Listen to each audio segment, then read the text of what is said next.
C'est très émouvant et c'est très en même temps valorisant et on se sent vraiment utile et on sent que notre action n'est pas vaine et n'est pas anecdotique. Et je crois que comme dans tout pays en développement, quand il y a une grande agglomération et qu'il y a des mouvements de population importants et des augmentations de population importantes, eh bien, il y a malheureusement des enfants et des jeunes qui sont laissés sur le, on serait tenté de dire, dans la rue bien sûr, et sur le bas-côté. Et donc il y a ici, au Burkina Faso, une action sociale réelle et qui a un fort impact et je crois qu'il est bien organisé compte tenu des structures. Et je pense que la participation de la principauté à cet effort d'action sociale sur le terrain avec des personnes bien formées et déterminantes. Et je crois qu'avec les autorités locales, bien sûr, et en coordination avec leurs efforts, eh bien notre projet d'aide à cette action du SAMU social eh bien, est tout à fait importante et mérite d'être continuée. Vous avez pu constater ici au Burkina Faso des actions et des activités très diverses dans beaucoup de domaines d'intervention de la coopération internationale. On a l'impression que c'est un pays qui a besoin d'une aide immense, qui va être encadrée d'une certaine manière avec la participation de Monaco à travers l'accord qui sera signé tout à l'heure. C'est pas un peu désespérant parfois de se dire qu'il y a tellement de travail à faire ? Mais malheureusement, c'est le problème de beaucoup de pays en développement, là aussi, et beaucoup, malheureusement, de pays de cette région, d'Afrique de l'Ouest, on l'a vu au Mali aussi. Il y a des conditions difficiles, des conditions climatiques difficiles. Il y a l'éloignement entre les villes et les villages et nos différents projets concernent des domaines très très variés qui touchent à l'agriculture, qui touchent à l'éducation, bien sûr, à la santé, à l'action sociale, puis à la protection civile.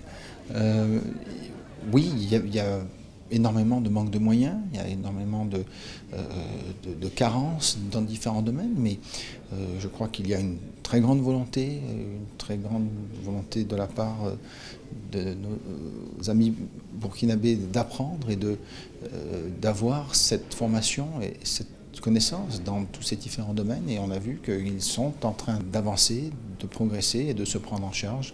Si on peut les accompagner de façon significative et tangible et avec des résultats sur le terrain, eh bien nous continuerons à le faire, bien entendu.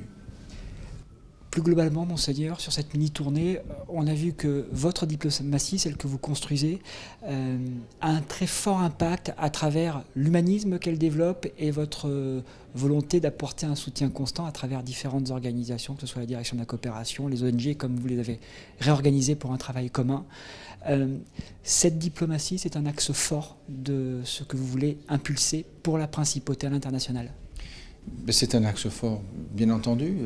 Nous n'avons pas les moyens d'avoir des actions très significatives dans d'autres domaines. On peut bien sûr aider sur telle ou telle question ponctuellement, mais je crois que le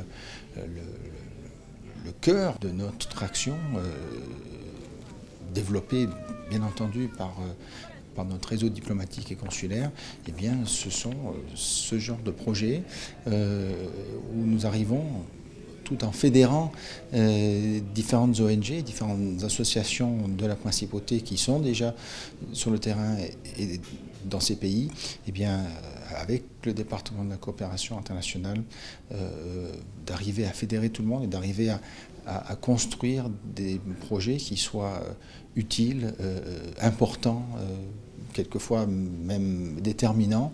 Eh bien, je trouve que c'est extrêmement valorisant pour l'image de la principauté, pour ce qu'elle veut contribuer, pour ce qu'elle peut contribuer, quelquefois, même si c'est de façon modeste, mais c'est en tout cas réel et ça peut avoir des résultats extrêmement concrets, on l'a vu. Eh bien, je pense qu'il nous faut persévérer dans cette voie, même s'il y a des problèmes de budget, d'échelonnement dans le temps de ces aides. Mais je crois que ça fait partie d'une action et d'une volonté de notre part d'essayer d'apporter notre petite contribution à l'élaboration d'un monde meilleur.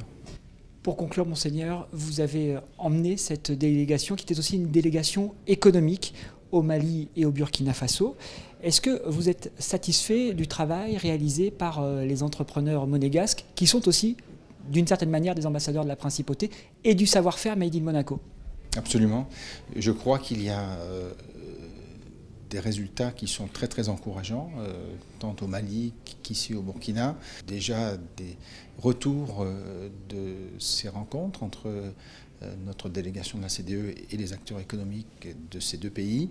Et même si certains avaient déjà des contacts sur place ou déjà des activités sur place, eh bien, il y en a qui vont se développer et dont on va avoir, je crois, des résultats avec des contrats signés, si ce n'est pas déjà fait dans les jours ou dans les semaines à venir. Et donc ça, c'est très très encourageant et c'est un volet supplémentaire, mais je crois que ce genre de voyage est aussi propice à ces contacts économiques.